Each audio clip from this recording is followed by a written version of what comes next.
মেয়ের আবদারে বানাচ্ছি চিকেন আলু দিয়ে ঝোল, চলো দেখাই।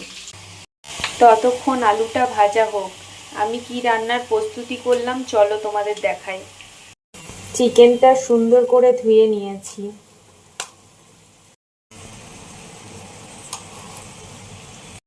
মশলায় দিয়েছি আদা, রসুন আর দুটো শুকনো লঙ্কা।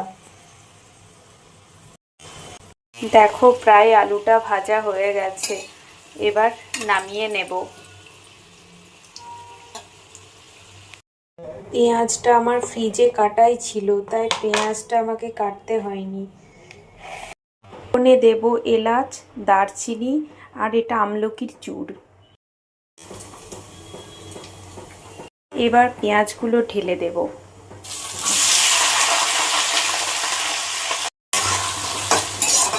পেঁয়াজের উপর একটু লবণ দিলে পেঁয়াজগুলো নরম হয়ে যায়, তাই একটু লবণ ছড়িয়ে দিলাম। কাঁচা লঙ্কাটা ভেঙে দিলাম।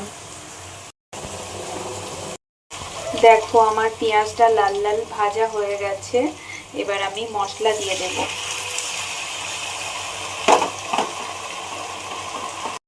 তার সঙ্গে দেব হলুদ। যেহেতু আমি গুঁড়ো লঙ্কা দিলাম না, কারণ প্রচণ্ড ঝাল হয়ে যাবে, আমার বাচ্চা ঝাল খেতে পারে না, আর ওই কারণের জন্যই আমি গুঁড়ো লঙ্কাটা একটু অ্যাভয়েড করেছি। মশলায় তেল ছেড়ে দিয়েছে, এবার আমি চিকেনগুলোকে ঢেলে দেব।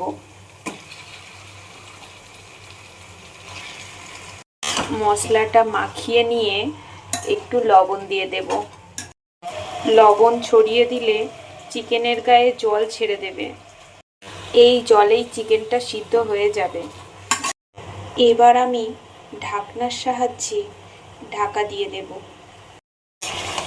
আমার চিকেনটা প্রায় কমপ্লিট হলো কষানো। এবার দেব আলু, একটু নেড়ে নেব। এখানে একটু জল গরম বসিয়েছি, জলটা ফুটে গেলে চিকেনে ঢেলে দেব।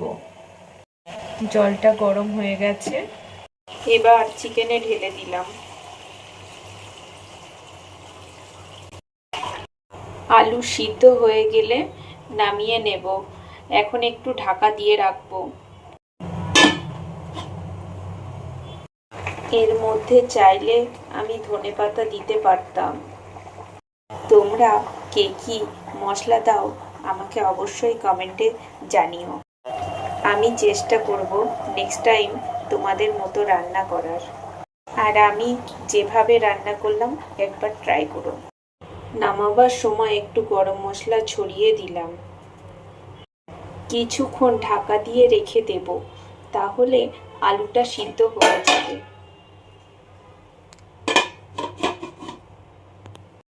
ফাইনালি আমার রান্না কমপ্লিট হয়ে গেল। লাল লাল চিকেনের ঝোল তোমাদের কেমন লাগলো অবশ্যই জানিও। চলো এবার পরিবেশনের পালা। সেদিন বুটিকে গেছিলাম, চলো বুটিক থেকে কি নিলাম তোমাদের সঙ্গে শেয়ার করি।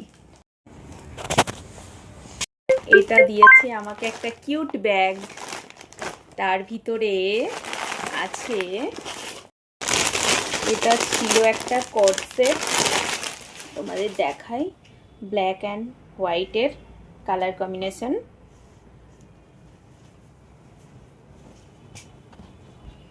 এটা ছিল জ্যাকেট,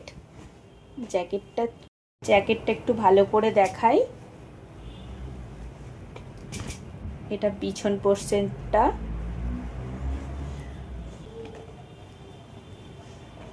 আর তার সঙ্গে আছে একটা ইনার, জ্যাকেটের ভিতরের ইনার, আর আছে একটা প্যান্ট। প্যান্টটা দেখো কতটা সুন্দর, দেখো।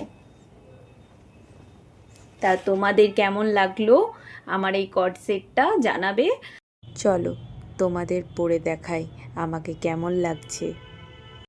ফাইনালি আমি রেডি হয়ে চলে আসলাম, তবে কেমন লাগছে বলো তো দেখি। আমার তো খুব ভালো লেগেছে, প্রথম দেখাতেই প্রেমে পড়ে গেছি। অপেক্ষায় থাকো তোমরা নেক্সট ভিডিওর জন্য। এই গরমে পরে খুবই আরামদায়ক। তা যদি তোমাদের ভালো লাগে আমাকে অবশ্যই কমেন্টে জানিও, আমি লিংক পাঠিয়ে দেব। তা আজকের মতো টাটা।